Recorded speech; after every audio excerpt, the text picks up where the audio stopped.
எல்லாரும். வணக்கம் அன்பான சொந்தங்களே. TSSL வழங்குகின்ற இந்த நிகழ்வானது ஒரு கருத்து ஆய்வு. காதலர் தினம், காதல் பற்றித்தான் நாங்க இன்றைக்கு பேச போறோம். எங்கே போனது காதல் என்ற ஒரு நிகழ்வை நாங்கள் இன்றைக்கு இந்த தலைப்படுத்தி பேச வேணும் போல் இருக்கின்றது. காரணம், காதல் என்பது புனிதமான ஒன்றாக சங்க காலம் இருந்து இன்று வரை போற்றப்படுகின்ற ஒன்று. ஆனால் இன்றைக்கு புனிதம் ஆனதா என்ற ஒரு கேள்விக்கு அடையாளமாகவே இருக்கின்றது. காரணம், இந்த காதல்ல சரியான ஒரு பிரிவுகளும் வருகுது, பிளவுகளும் வருகுது. அதை விட அந்த தூய்மையும் குறைந்து விட்டதா என்று எண்ண தோன்றுகின்ற நவீன காதல் கணனியுகத்து காதலாகவே இருக்கின்றது. அது பற்றித்தான் நாங்கள் பேச போறோம். இன்று என்னுடன் பேசுவதற்காக பத்மலோஜினி திருச்செந்தூர் செல்வன் அவர்கள் லண்டனில் இருந்து வருகை தந்திருக்கின்றார். அவருடன் அவர் ஒரு பிரெஞ்சு ஆசிரியை. அவருடன் நாங்கள் இன்றைய இந்த கருத்து ஆய்வு செய்யலாம் என்று இருக்கின்றோம். பத்மலோஜினி, அதாவது எப்போதும் சொல்வார்கள் புனிதமான ஒன்று காதல் என்று. அந்த காதல் இல்லாமல் வாழ்க்கை இல்லை, காதல் இல்லாமல் ஒன்றுமே இல்லை. அதனால்தான் திருமந்திரத்திலும் திருமூலர் சொல்லுகிறார், அன்பே சிவம் என்று சொல்லுகிறார். அந்த அன்பு இன்ப ஊற்றாக எங்களுக்குள் அதாவது முளைக்க வேணும், அதாவது இன்ப ஊற்றாக எல்லோருக்குள்ளும் இருக்க வேணும். ஆனால் இன்று அந்த காலத்துல மூடி வைக்கப்பட்ட நல்ல அருமையாக அமைதியாக போன காதல் இன்றைக்கு நதி திறந்த வெள்ளமாக பாய்கின்றது. அது பாய்ந்தாலும் அதில் ஒரு உண்மைத்தன்மை இல்லாத ஒரு நிலையை நாங்கள் பார்க்கக்கூடியதாக இருக்கிறது. ஆகவே நிச்சயம் அது பற்றி நாங்கள் உரையாட வேணும். சரி, இப்பொழுது நான் பத்மலோஜினிடம் வருகிறேன். பத்மலோஜினி, இன்றைய காதலை பார்க்க உங்களுக்கு என்ன தோன்றுகிறது? அனைவருக்கும் உற்சாகமான வணக்கம்.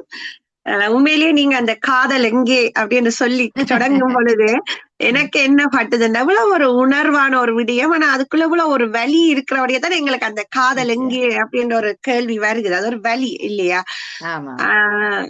சும்மா காதலர் தினம் வந்து நாங்கள் கொண்டாடுறது, உலகம் முழுக்க கொண்டாடுறது காதல் கிடையாது இல்லையா? அந்த காதல் இப்ப எங்கே அப்படின்னு கேட்க அன்னைக்கு பாத்தீங்கன்னா, காதல் என்ற ஒன்று ஒரு பொறுப்பான ஒரு விடயம். என்ன நம்பி வந்தவளை நான் கைவிடக்கூடாது என்ற ஒரு, இப்ப எங்கட வீட்டுல சரி, இப்ப நாங்க கூட ஒருத்தரை லவ் பண்ற என்னுடைய கணவர் கூட இப்ப எங்களை காதலிக்காட்டியும் திருமணத்துக்கு பிறகு வந்த அந்த காதல் அவ்வளவு ஸ்ட்ராங்கா இருக்குது. என்னடா கைவிடக்கூடாது, இவள் எனக்குரியவள் மனைவி ஆனாலும் இவள் எனக்குரியவள் என்று நினைக்கும் பொழுதுதான் அந்த காதல். சொல்லுவாங்க கல்யாணத்துக்கு முன் ஒரு விதமான காதல், பின் ஒரு விதமான காதல். அப்ப அது முன்னோ பின்னோ அந்த கைவிட மாட்டேன் என்றது ஒரு பொறுப்பு. ஆமாம், ஒரு இறுக்கமான ஒரு அன்பை அதுக்குள் வச்சிருக்க வேண்டியது. அதுல ஒரு சின்ன டைட்னஸ் இருக்கு. இவள் எனக்குரியவள் என்று வரும் பொழுது இப்ப நாங்க கூட செய்வோம், இவன் எனக்குரியவன்டா இன்னொரு பெண்ணை பாக்க நீ ஏன் அங்க பாக்குற, எங்க அத எப்படியோ என்னுடைய கணவன் அங்க வேற யாரையும் பாக்குறேன்னு எங்க கண்டே அதை கதை பேசும் என்ன பாக்குறேன்னா அதை இமை ஆடுறது. இப்ப அதெல்லாம் இல்ல, அது வந்து ஜஸ்ட் ஒரு ஆக்டிங்கா போயிட்டது இன்றைய சமூகத்துல. அன்றைய காதல்ல ஒரு சுவாரஸ்யம் இருந்தது. ஏனென்றால் அவர்கள் மற்றவர்களுக்கு தெரியாத ஒரு இனம் புரியாத காதல். ஆனா இன்று பரகசியமா போனதால அதுல ஒரு சுவை இல்லாத போதையும் போய்விட்டது. கட்டாயம். அதே மாதிரி இன்றைய காதல் பாத்தீங்கன்னா ஒரு, அதுக்கு காரணம் சினிமா படங்களையும் நாங்க சொல்லிக் கொள்ளலாம். இப்ப இன்றைய காதலுக்கு வந்து கூடுதலாக ஒரு ஒப்பந்த காதல் மாதிரி, ஒரு எக்ரிமெண்ட். நான் உன்னோட 3 years நீ என்ன கல்யாணம் செய், 3 years அல்லது இப்ப ஒரு பாய் ஃப்ரெண்ட விட்டுட்டா அந்த பாய் ஃப்ரெண்ட உசுப்பேத்துறதுக்கு இன்னொருத்தரை நாங்க போய் லவ் பண்ற மாதிரி ஆக்ட் பண்றோம். நடிப்பாக வாழ்க்கை வந்துட்டு. அப்ப இது ஒரு எக்ரிமெண்ட் மாதிரி தானே வருது இந்த காதல். இவர் வச்சுட்டா போறோம், நானே அள வேணும், நான் இன்னொருத்தரை செய்து அது காதலுக்கு அழுவது பழி மாதிரி ஒப்பந்த காதலாகவே இன்றைய காதல் போறது. இந்த படங்கள்லாம் அதுக்கு காரணம். படங்கள் நீங்க பாக்குற எல்லா படமும் உண்மையான காதலை காட்டே இல்ல. இந்த ஒரு விதமான, அதாவது இப்ப இந்த வானவில் இருக்குத்தானே, அந்த ரூட்டுக்குள்ள கொண்டே விடுறதுக்காக இந்த நல்ல காதலை எல்லாம் மறைக்குது என்றது என்னுடைய கருத்து, என்னுடைய தனிப்பட்ட கருத்து. ஏனென்றா நல்லா இருந்து சிந்திக்கதான் இது எனக்கு தோணுது. என்னென்றால் முந்தின காலத்துல அங்க வாட்ஸ்அப்பும் இல்ல, வைபரும் இல்ல, ஒன்று மெசேஜும் எழுதையில. அவர்கள் அந்த பல ஆண்டுகள் காதலர்களாக இருந்து திருமணம் செய்ததையும் பார்க்கிறோம். அந்த காதல் அவ்வளவு காத்திருந்தது பொறுமையா. ஆனா இன்றைக்கு ஒரு மெசேஜ் எழுதி போட்டு அதுக்கு பதில் வராட்டி உடனே இவர் வேறு யார்கிட்டையும் போட்டாராக்கும், வேறு யாரையும் நினைக்கிறாராக்கும், உடனே மற்ற மாதிரியே நினைத்து கொள்ற ஒரு நெகட்டிவ் மனப்பான்மையே வந்துட்டுது இன்றைக்கு. அப்படி பார்க்க அங்க புனிதம் என்ன ஒரு பக்கமாக குறைதோ என்ற ஒரு எண்ணம் தோன்றுகிறது. இப்ப நாங்க யோசிக்கலாம், ஆண்டாள் என்ற கதை ஏன் எழுதப்பட்டது? நாங்கள் எல்லாரும் இந்த சென்ட் வேலண்டன் கதையை வச்சுதான் கிறிஸ்துக்கு பின் ஐயோ இப்படி காதல் இல்லையே. எங்கட ஆண்டாள் சரித்திரம் இருக்குது. அது வைஷ்ணவ மதத்தை சேர்ந்தாலும் அது ஒரு பெண்ணுடைய கதை தானே ஆண்டாள்.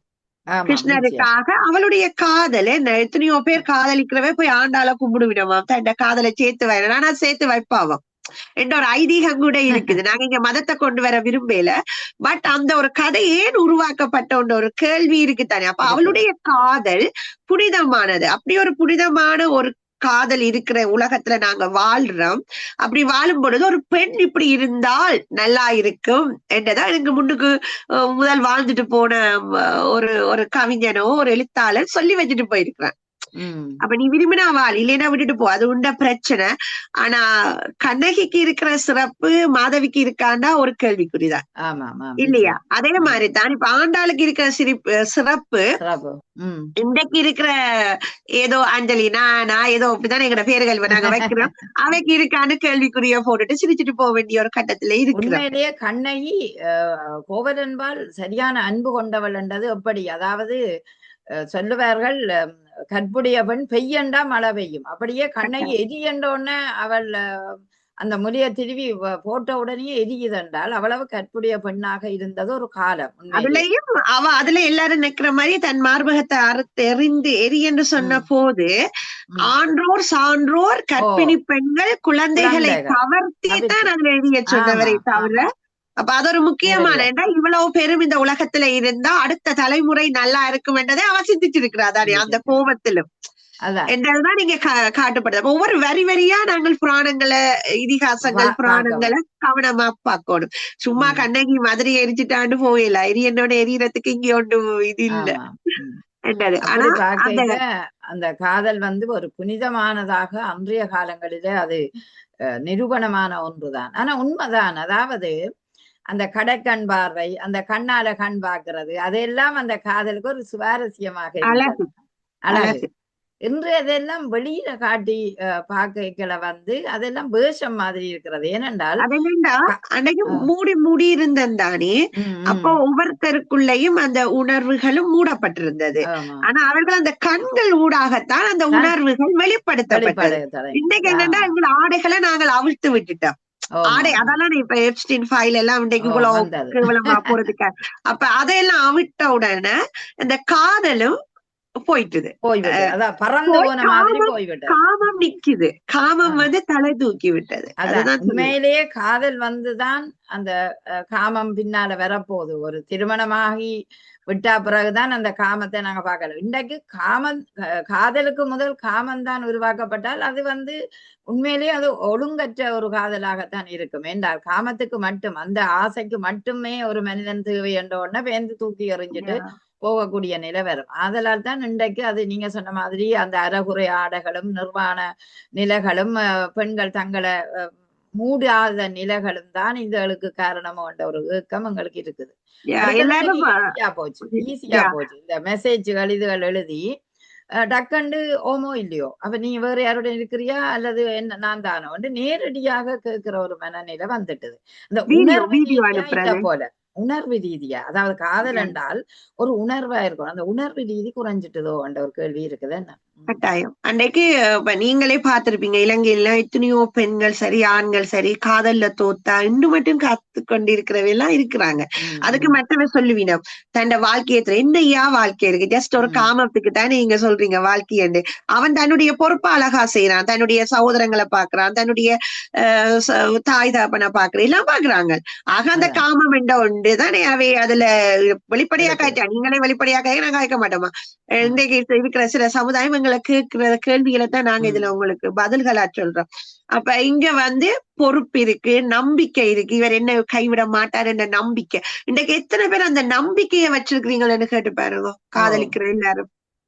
இல்ல சில நேரம் நம்பிக்கை இல்ல. காதல் ஒழுங்கா இருந்தாலும் திருப்பி அவர்கள் திருமணம் ஆகிவிட்ட உடனே 3 மாதத்திலேயே 2 மாதத்திலேயே முறிகிறார்கள். அப்ப கட்டாயம். இவ்வளவு நாளும் கட்டிக்காத்த காதல் எங்கே போய்விட்டது என்ற எங்க கேள்வி போயிட்டு இருக்கிறார். அதான் அன்னைக்கு என்னுடைய ஒரு நல்ல நண்பி பிரான்ஸ்ல இருக்கிற அப்ப அவ சொல்லுவா என்னன்னா தன் கணவன் சொல்லுவாராம் காதலிக்கிற பொழுது உண்ட கை பூ மாதிரி இருக்கு, ரோஜா பூ மாதிரி இருக்கு, மல்லிகை பூ இப்ப 3 பிள்ளைக்கு தாய் அவ இப்ப கிட்ட அக்டோபர் கண்டா அப்ப அவ சொன்னா உண்ட தும்பு கட்ட மாதிரி இருக்குன்னு சொன்ன கைய. பாத்தீங்களா ஏனென்னா அந்த கை அவ்வளவு வேலை செய்து உரமாகி விட்டதுன்றதான் கருத்து. அதுக்காக கணவன் விட்டுட்டு போகல, உழைத்த கை என்னதான் அங்க சொல்றாரு தவிர அதுக்குள்ள அவ கோபிக்க முடியாது. அவ சும்மா பண்ணா அன்னைக்கு மல்லிகைப்பூ இன்னைக்கு தும்பு கட்டைன்னு பாடி பண்ணினது. ஆனா அதுக்காக அவர்கள் விட்டு கொடுக்கவில்லை. ஆனா இன்றைய காதல் குறைந்தது அம்மா அப்பா இவ்வளவு ஆடம்பரமான ஒரு கல்யாணம் செய்யணும் செய்து போட்டு ஆல்பம் வந்து ஒரு குழந்தை, சிலருக்கு குழந்தை பிறகு சிலருக்கு குழந்தை பிறக்க முந்தைய டிவோர்ஸ் ஆகுது. அதெல்லாம் இப்ப கூடுதலாக நடந்து கொண்டிருக்கு, இல்லைன்னு நாங்க சொல்ல முடியாது. நிச்சயம் உண்மைதான். ஏன்னா அந்த ஜாயின் ஜாகாயினரோ என்று சொல்லுவார்கள். இந்த குருவி போல் காதல் இருக்கணும். அவ என்ன பறவை அந்த துணியை விட்டு நகராதாம், எப்போதும் அந்த துணியோட இணைஞ்சு கொண்டிருக்கும். அப்படி இணைஞ்ச ஒரு காதல் தான் இன்பத்தை தரும். அதே நேரம் குருவி போல நீ நீடோடி வாழ் என்று சொல்லிவிடும். ஏன்னா அந்த குருவிகள் இந்த காதல் ஒரு இனிப்பான ஒன்றாக இருக்குமாம். ஆனா அதை பார்த்து, அதாவது இயற்கையை பார்த்து கூட மனிதன் தானும் நல்ல ஒரு வாழ்க்கையை வாழணும் என்று நினைப்பதுதான் நல்லது. மணிப்புறாவும் மாடப்புறாவும் ஒரு பாட்டெல்லாம் இருக்குது. அதே மாதிரி அன்று வந்ததும் அதே நிலா, இன்று வந்ததும் அதே நிலா, இனி வரப்போவதும் ஒரே நிலா. அதான் இப்ப சூரியனோ நிலாவிலேயோ ஒரு மாற்றமும் இல்லை. ஆனா மனிதன் மட்டும் மாறிக்கொண்டிருக்கிறானே என்ற ஒரு கேள்வி இருக்காது. மனித இனமும் ஒரு நல்ல குணமுள்ள இனம்.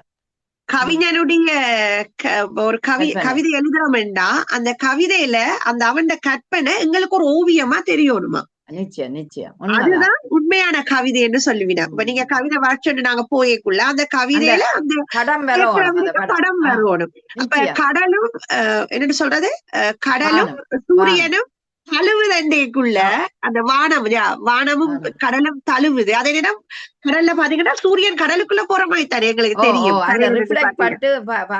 கடல் தண்ணியும் சூரியனும் ஒன்றாக கலந்திருக்கிற நிலையா பாக்குறோம். அது அந்த காதல் அப்படி இருக்கணுமே தவிர மற்றது இன்றைக்கு இருக்கிறாக்கள் விட்டு கொடுக்க விருப்பம் இல்லை. அது ஆண் பிடிவாதம், இங்கால பெண் என்ற பிடிவாதம்.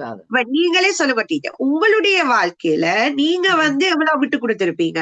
உன்னைக்கும் உங்களுக்கு உங்கள் கணவன் மேல நல்ல காதல் இருக்குந்தாரு. ஆமா. அதாவது ஒரு இடத்தை நாங்க விட்டு கொடுக்க வேணும். இந்த நேரம் உருக்கமான பிடி இருந்தால் வாழ்க்கை நிலைக்காது. அதுதான் எப்போதும் மனித வாழ்க்கை நாணல் புல் போல இருக்கணும். ஆலமரம் போல நிலையாக நிற்கக்கூடிய நிலை வராது. நாணல் புல் போல வளைய வேண்டிய இடத்தை வளைய வேணும், நிமிர வேண்டியதை நிமிர வேணும். அதனால பிளெக்சிபிளா தான் இந்த வாழ்க்கையை கொண்டு செல்ல வேண்டிய தேவை. ஆலமரமா இருந்தாலும் விழுதுகள் அதுக்கு உறுதுணையாக இருக்கும் பொழுது ஆலமரம் அது அந்த காதல்ல குழந்தைகளாக இருக்க வேணும். அந்த காதல்ல பிறக்கிற குழந்தைகள். அதுக்குத்தான் அந்த திருப்பி நாங்க ஒரு மகாபாரதத்தை தொட்டு பார்க்கலாம் நினைக்கிறேன். மகாபாரதத்துல பாருங்க, ஆவேசத்துல குழந்தை வேணும்னு தன்னுடைய டொமிய உடைச்சு பிறந்த கல்லால அடிக்கத்தானே அந்த பிள்ளைகள் துரியோதனன் எல்லாம் பிறக்கிறாங்களே. ஆனா அதே போல அந்த அன்பாக வந்த பிள்ளைகள்லாம் கௌரவர்கள், பாண்டவர்கள் இல்லையா? பாண்டவர்கள் கௌரவர்கள். அப்ப ஆவேசத்துல வந்த பிள்ளை என்ன செய்து, அந்த அன்பான வந்த பிள்ளை என்ன செய்துதான் இந்த கதையை நாங்க எடுத்துக்கொள்ளலாம் இல்லையா? அதுபோல இயற்கையா பூக்கள் எல்லாம் இப்ப சூரியகாந்தி பூ எந்த நேரம் சூரியனையே பார்த்து காதல் புரியும் என்று சொல்லுவாங்க. ஏனென்றால் அது பாக்குற நேரம் தான் அது மலருது. அது மாதிரி தாமரையும் விரிகிற நேரம் சூரிய ஒளி தேவை. அப்ப அந்த இயற்கையே ஒரு காதல் உணர்வை காட்டி நிற்க மனிதன் மட்டும் ஏன் பிரிகிறான்? மனிதன் மட்டும் இணைந்திருந்தால் ஒரு இன்பமான சூழல் எப்போதும் துளிக்கும் என்ற போல அந்த காதல் இருக்கு. அதே மாதிரி வியாபாரம் இன்றைக்கு நாங்க அடுத்தது பார்த்தோம்னா இந்த காதல் இன்றைக்கு இந்த காதலர் தினம் என்றதே ஒரு வியாபாரமா போயிட்டுது. ஹார்ட் ஷேப்ல ரோஸ் வைக்கிறது, ஹார்ட் ஷேப்ல சாக்லேட் வைக்கிறது, உடுப்பு வைக்க. அந்த சிவப்பு உலகத்துல சொல்லுவாங்க வறுமையின் நிறம் சிவப்பு. அப்படிதான் படமும் வந்தது சிவப்பு. அப்ப அந்த சிவப்பை கொண்டு காதலருக்கு ஒரு ஆள் வைக்கிறான்டாக்கியே நீங்க எல்லாம் யோசிக்க வலிக்கணும்னு இன்றைய சமுதாயம் சிவப்பு வைக்கணும் இல்லையா? வெள்ளைய வைக்கலாமே, மனம் நல்லா இருக்குவே, வெள்ளை மனம் வெள்ளமா இருக்கலாமே. அப்ப என்ன உங்களுக்குள்ள தேங்காயை உடைச்சாலும் வெள்ளதான் வருகுது. ஆகவே அங்க வெள்ள கட்டாயம் மனம் உடையவர்களாக நல்ல மனம் உடையவர்களாக வாழ உடையவர்களாக வேண்டும். வாழலாம். இல்ல பட் அதுக்கு இன்னைக்கு இந்த காதலால பிரச்சனைகள். நிறைய விவாகரத்துகள் நிச்சயம் நிச்சயம். இல்லையா? இல்ல நிறைய. காதல் பிரிகிறதுனாலதான் விவாகரத்து இன்றைக்கு வருகுது. அதத்தான் சொல்றேன். ஏனென்றா ஒன்று சேர்ந்து வாழ முடியாத தன்மை இருப்பதனாலதான் அந்த பிரிவு வருகுது. அங்க Yeah. பொறுமை, சகிப்புத்தன்மை, விட்டு கொடுப்புகள் இல்லாத நிலையாலதான் அந்த பிரிய வேண்டிய ஒரு தேவை எங்களுக்கு வருகிறது Yeah. பாக்குறோம். ஆமா, அதனால கட்டாயம் இப்ப இந்த காதலை வந்து எல்லாரும் என்ன செய்யணும்டா, காதல் என்றது வாழ்ந்து கொண்டுதான் இருக்கும். நீங்க நினைக்கலாம் அது அழிஞ்சு கொண்டு போகுது, அது அழியாது. உங்களை போல எங்களை போல ஆக்கள் எல்லாம் இருக்கீங்க, காதல் இருக்கும். ஆனா நாங்கள் விட்டு கொடுக்கிறோம், கெட்டு போகையில. அதே மாதிரி வாழ்க்கை ஒரு களியாட்டம் இல்லை. இன்னைக்கு அவன் வளர்ந்தன்ஸ் டே கொண்டாடுறான்னு நானும் கொண்டாடுறதுக்கு இது வியாபாரம் இல்ல. இது வந்து வாழ்க்கை. அதுல எங்களுக்கு என்ன பிடிச்சிருக்கு, எங்கட வீட்டுல டெய்லி வளர்ந்தன்ஸ் டே கொண்டாடுவோம், சண்டையும் நடக்கும். டிஷும் இல்லாத குடும்பம் ஒன்றுமே இல்ல. அது நல்லது. அதாவது வாழ்க்கை என்பது போராட்டம் தான். அங்கு சண்டையும் இருக்கணும், சச்சரவும் இருக்கணும், தீர்வுகளும் இருக்கணும், நிரந்தரமான ஒரு அமைதியும் இருக்கணும். அப்ப அது திடீரென வந்து நீர்க்குமொழி மாதிரி உடைந்து போக வேணும். ஆனால் அது நிலையாக உடைவுகள் இருக்கக்கூடாது. அதனால இருக்கக்கூடாது. சுருக்கமா சொன்ன என்னண்டு புற்றுநோய் மாதிரி வளரக்கூடாது, அந்த மோதல்கள் கூடாது. அது அந்தந்த நேரம் இப்ப படபடப்பு, சிலிசிலிப்பு, அந்த உணர்வுகள், அது உரசல்கள், அது ஊடல்கள் எல்லாம் இருக்க வேணும். இல்லையாண்டு இல்லை. அப்படி இல்லாட்டியும் வாழ்க்கை இல்லை. அதை விட எப்போதும் நாங்க சந்தோஷமா தான் இருக்கிறோம் என்று சொன்னாலும் அதிலும் உண்மை இல்லை. அதிலும் ஒரு சந்தோஷம் இல்லை. ஒரு பிரச்சனை வரைக்கதான், ஒரு முரண்பாடு வரைக்கதான் உடன்பாடும் வரும். அப்ப எங்களுக்கு தெரியும், அட இது இப்படியா, எனக்கு தெரியாம போச்சு என்றதை நாங்க கற்றுக்கொள்ளுறோம். ஒருவர்ல இருந்து ஒருவர் கற்றுக்கொள்றோம். ஆதலால் தான் அந்த காதல் இன்றைக்கும் நீங்க சொன்ன மாதிரி வாழ்ந்து கொண்டுதான் இருக்கிறது. அது புனிதமான ஒரு காதல். கணவன் மனைவியிடம் மட்டுமல்ல, உயிரினங்களிடம் காதல் வருகிறது, நட்புகளிடையும் காதல் வருகிறது, தோழமை உணர்வோடையும் காதல் வருகிறது. ஆகவே காதல் என்று நிலைக்க வேணும். அது இல்லாவிட்டால் மனிதன் வெறுமையாக, ஒரு தனிமையாக, ஒரு வெறுமையான வாழ்க்கைக்கு வந்துடுவான். ஒரு வெற்றிடமாக இருக்கும். ஆகவே அந்த தனிமையை நீக்கக்கூடிய ஒன்று ஒரு ஆறுதல், ஒரு ஆற்றல், அதை விட அந்த ஒரு முதுகில தட்டி கொடுக்குற அந்த தன்மைகளை பார்க்க அந்த காதல் எப்போதும் வேணும். ஆதலால் காதல் இன்றைக்கும் வாழ்ந்து கொண்டிருக்கிறது என்றுதான் நாங்கள் இதை முடிவுக்கு கொண்டு வருவோம். ஒரு அருமையான நிகழ்வில பத்மலோஜனியும் தன்னுடைய கருத்துக்களோட சந்திச்சதுல மகிழ்ச்சி. சொல்ல போறீங்களா? இல்ல, இந்த ஏஐ மாதிரி காதல் எங்களுக்கு வேண்டாம். நாங்கள் ஒன்றும் ஆர்டிபிஷியல் இல்ல. ஏஐயும் ஒரு மனிதனால் உருவாக்கப்பட்டது. ஜப்பானியர்கள் வந்து தங்களுக்கு குழந்தை வேண்டாம், காதல் வேண்டாம், ஏஐ மாதிரி ஓடுறாங்க. அவங்கள பார்த்தாவது நீங்க திருந்தி கொள்ளுங்கோ. நாங்கள் ஒரு மனித அதான் வந்து ஜப்பான்ல வந்து ஒரு விஷயம் வாசிச்சேன், இதுல சொல்லலாம் நினைக்கிறேன். இரவுல கூட சிக்னல் பார்த்துத்தானா கிடப்பாங்க ஜப்பான்ல இருக்கிறார்கள். காரே ஓடாத தெருவுல சிக்னல் பார்த்தானா கிடப்பா. அவங்கள அவ்வளோத்துக்கு அந்த ரூல்ஸ கடைப்பிடிக்கிறாங்க. அப்ப அவன் வந்து ஒரு வைன் கொடுத்த பொம்மை ஆகுறாங்க. இன்னைக்கு நீங்க லண்டன்ல வந்து கார் ஓடிக்கொண்டிருக்கவே நாங்க குடுக்கதான் பாஞ்சு போறோம். கார் ஓடும் குடுக்கதான் பொறுமை இன்மையை விட இது மனித இயல்புன்றதுதான் நாங்க கடைப்பிடிக்கப்படும். அப்ப சட்டத்துக்கு என்னென்ன சட்டத்துக்கு நாங்க கட்டுப்படணும் என்ற ஒரு இது இருக்கு. அதே மாதிரி இந்த காதல் இருக்குது. ஏஐ மாதிரி வாழாதீங்கோ, ஜப்பானியர்கள் மாதிரியும் வாழாதீங்கோ. நீங்களா வாழுங்கோ. காதல் எப்பவுமே அழகான ஒன்றுதான் என்றுதான் என்னுடைய கருத்து. நீங்க சொன்னதை நாங்க கேட்கும் போது, அதாவது இந்த பொறுமை எதுக்கும் இப்ப காதல் என்றாலும் சில நேரம் ஒரு இடத்துல ஒரு முட்டுகள், ஒரு சந்திகள்ல முட்டுறோம், சண்டைகள் வருகுது. ஆனா கொஞ்சம் மௌனமாகவும் பொறுமையாகவும் இருக்க, ஒரு நாள் 2 நாள், ஒரு கிழமை, அப்படி ஒரு அவகாசம் இருக்க மீண்டும் அந்த காதல் துடிக்கக்கூடிய நிலைக்கு வரும். அதனால எடுத்தெறிஞ்சு உடனே போகக்கூடாத ஒன்றாகத்தான் இருக்கிறது. ஆதலால் நீங்கள் எந்திரம் சொல்ற மாதிரி நீங்கள் ஏஐ காதலாக ஏன் இருக்கக்கூடாதா? எந்திரம் இன்றைக்கு சரியானது தரும், நாளைக்கு நீங்க கொடுங்க ஒரு தரவை, அது புலியாகவும் காட்டும்.